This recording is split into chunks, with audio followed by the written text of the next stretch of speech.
नमस्कार विद्यार्थ्यांनो, आज आपण इयत्ता 8वी मराठी सुलभ भारती पाठ क्रमांक 9 झुळूक या पाठाचा स्वाध्याय बघणार आहोत। प्रश्न क्रमांक 1 आकृत्या पूर्ण करा। त्यामधील अ प्रश्न, सानुल्या झुळकेच्या इच्छा। उत्तर, कळीचे फूल बनवून सुगंध सगळीकडे पसरवायचा आहे। पिकलेली जांभळे नदी तीरावर पाडायची आहे। बांबूच्या बनात बासरीप्रमाणे आवाज करायचा आहे। दमलेल्या व्यक्तीला थंडगार वारा द्यायचा आहे। त्यानंतर आ आहे, सानुल्या झुळकेच्या प्रवासाचे स्वरूप। हळूच थबकत, कधी कानोसा घेत, कधी रमत गमत, कधी थेट भरारी घेत। नंतर ई आहे, सानुल्या झुळकेची लोकोपयोगी कामे। फुलांचा सुगंध पसरवणे, बकुळीची फुले डोहात पाडणे, पिकलेली जांभळे खाली पाडणे। क्रमांक 2 योग्य पर्याय निवडून वाक्य पूर्ण करा। त्यामधील अ आहे, झुळकेला स्वैर झुकावे वाटते कारण। उत्तर, झुळकेला स्वैर झुकावे वाटते कारण तिचे मन तिकडे ओढ घेते। त्यानंतर आहे आ, वेळूच्या वनात अलगूज वाटते कारण। उत्तर, झुळकेच्या स्पर्शामुळे वेळूतून अलगुजाचा आवाज निघतो। प्रश्न क्रमांक 3 परिणाम लिहा। त्यामधील अ आहे, झुळकेने कलिकेला स्पर्श केला। त्या कळीचे फूल होते। आ, बकुळीच्या फुलांना स्पर्श केला। उत्तर, बकुळीची फुले डोहात पडतात।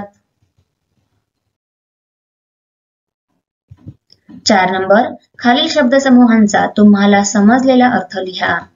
अ आहे, चुकली मुकली लकेर। उत्तर, मधूनच येणारा वाऱ्याचा आवाज। आ आहे, पाचूचे मखमली शेत। उत्तर, हिरवेगार शेत। 1 ते 2 शब्दात उत्तरे लिहा। त्यामधील अ आहे, झुळकेने थेट दिलेली नैसर्गिक ठिकाणे। उत्तर, शेत, नदी, बांबूचे वन।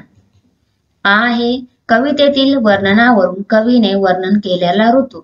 उत्तर, उन्हाळा ऋतू। झुळकेचा विश्रांतीचा प्रहर।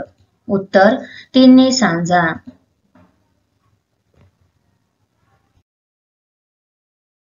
या शब्दांशी अ आहे, कवितेतील यमक जुळणाऱ्या शब्दांच्या जोड्या शोधून लिहा। व्हावे, झुकावे, काठी, वाड्यापाठी, हळुवार, पसार, अलगूज, हितगुज। त्यामधील आ आहे, खालील शब्दांना कवितेतील शब्द शोधा। छोटी, सानुली, ताजेपणा, टवटवी, बोट, अंगुली, पावा, अलगूज। प्रश्न ई, तुमच्या शब्दांत उत्तरे लिहा। अ आहे, झुळकेची परोपकारी वृत्ती। उत्तर, झुळूक लोकांसाठी सुगंध पसरवण्याचे काम करते। बकुळीची फुले आणि पिकलेली जांभळे माणसांसाठी खाली पाडते। दमलेल्या व्यक्तींना ताजेतवाने करते।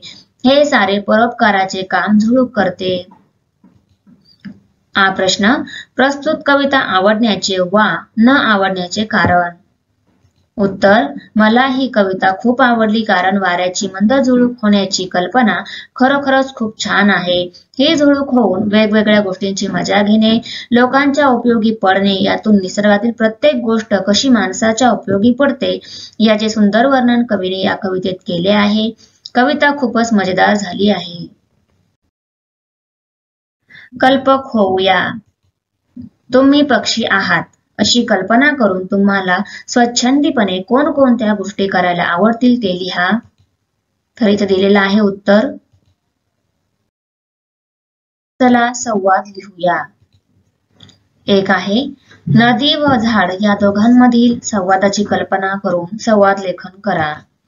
नदी आहे, नदी, कसे आहात झाड काका? झाड, मी बरा आहे, पण तू इतक्या वेगाने कुठे चालली? नदी, मी कुठेही थांबत नाही, पुढे पुढेच जात असते. झाड, तुझ्यामुळे आम्हाला पाणी मिळते, आम्ही मोठे होतो. नदी, मी जिथे जाते तिथला परिसर हिरवागार करून टाकते.